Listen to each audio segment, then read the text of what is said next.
Des étudiants méritants présentent des éléments de leur parcours et ce soir nous accueillons deux étudiants de bachelor et de master. En l'occurrence, la première est Madame Natalia Proserpi, qui a reçu tout récemment un prix de faculté pour son mémoire de maîtrise et son master. Après un bachelor, donc je vous la présente avant qu'elle ne vienne parler à ma place, après un bachelor en italien et histoire de l'art dans notre faculté, Madame Proserpi a terminé son master en italien en novembre 2018,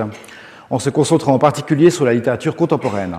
Son travail de mémoire avait pour objectif d'approfondir et d'analyser l'œuvre de Tabouki, un auteur qu'elle avait déjà eu l'occasion de connaître et d'apprécier au gymnase,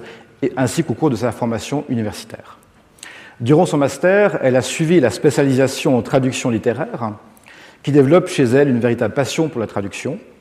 Elle participe à différents ateliers, programmes et journées liés à la traduction, et elle effectue un stage auprès de la maison d'édition Lorma à Rome. De là est née l'idée de sa thèse de doctorat qu'elle entreprend actuellement, dans laquelle elle aimerait étudier des recueils de poésie traduites par certains grands auteurs, certains grands poètes italiens du XXe siècle, une manière idéale d'unir ces deux domaines d'intérêt, la littérature et la traduction. Et je vous cède la parole. Bonsoir à tous. J'aimerais vous faire voyager ce soir dans la littérature italienne et l'œuvre de l'un de ses auteurs. Vous vous demanderez peut-être à ce propos pourquoi étudier l'italien à Lausanne ? Une question que les très nombreux italophones lausannois s'entendent souvent poser. Eh bien, je répondrai que par l'intérêt à la diversité de ses cours, ses propositions fascinantes et son engagement vers l'étude et la découverte des différents aspects de la langue et des œuvres littéraires, la section d'italien de l'Université de Lausanne représente pour tous les passionnés de la langue italienne et de sa littérature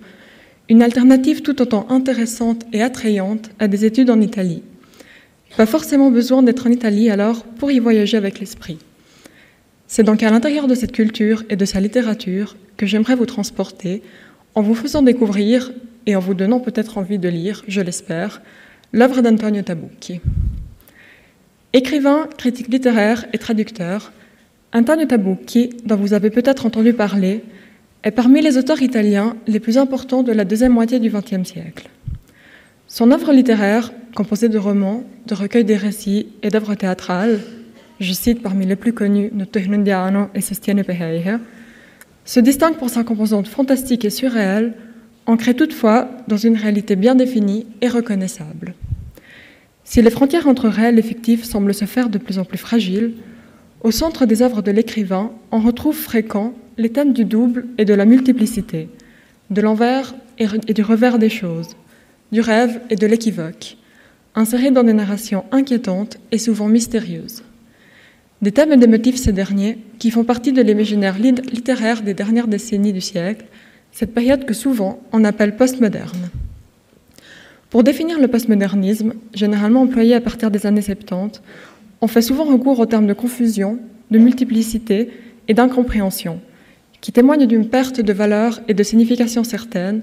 ainsi que de la difficulté de comprendre et de se représenter en univers de plus en plus complexe, multiforme et ambigu. C'est justement cette réalité qui est au centre de l'œuvre de Tabucchi et qui est représentée, en plus des motifs déjà nommés, par des récits sans conclusion, circulaires et fragmentés.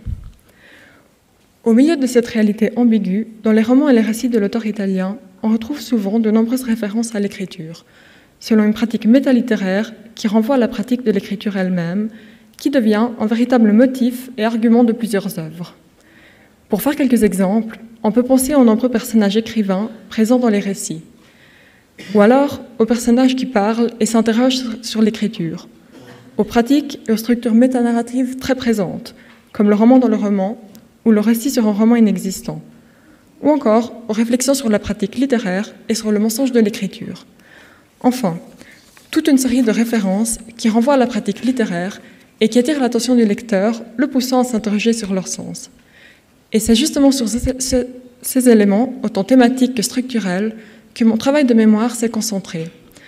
En cherchant, analysant et classant ces différentes références à l'écriture dans l'ensemble de l'œuvre de Tabucchi, je me suis rendu compte de l'extension et de l'importance de la réflexion que ces éléments impliquaient. Une réflexion étroitement liée à l'univers postmoderne et qui interroge en particulier les limites et les difficultés de la littérature face à la compréhension et la représentation d'une réalité sentie comme toujours plus incompréhensible. Comment représenter en effet un monde perçu comme insensé, comme multiforme ? Face à la crise du réalisme, dont on reconnaît l'insuffisance, les auteurs doivent trouver de nouvelles techniques et modalités narratives capables de dénoncer les limites de la littérature et en même temps de porter à réfléchir sur sa position problématique à l'égard d'un monde qui n'est plus représentable de manière linéaire. Voilà donc que les nombreuses figures d'écrivains qui parcourent les pages des livres de l'auteur, ainsi que les multiples stratégies métanarratives qui compliquent leur structure, se font moyen de réflexion. En pointant du doigt et en renonçant à une narration linéaire et transparente, elles expriment en effet une des problématiques du réalisme et de la connaissance, ainsi que les limites qu'une réalité complexe impose à la littérature.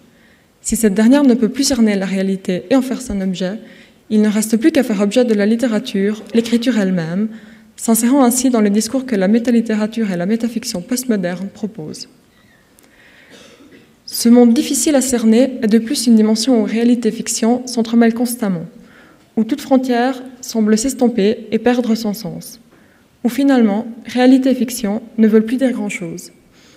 Pessoa, dont Tabou a été l'un des plus grands traducteurs et critiques, ainsi que ses nombreux hétéronymes, peuvent alors se promener dans les récits de l'auteur, traversant les limites du rêve et s'insérant dans des contextes totalement fictionnels et fantastiques, à côté de Rimbaud, de Pindare ou de Tabouki lui-même. Se rapprochant des genres du roman biographique, de la métabiographie ou encore de l'autofiction, qui connaissent une forte diffusion à partir des années 70, Tabouki se fait créateur d'univers sans limite, où la présence d'écrivains réels devient un instrument de brouillement de toute frontière,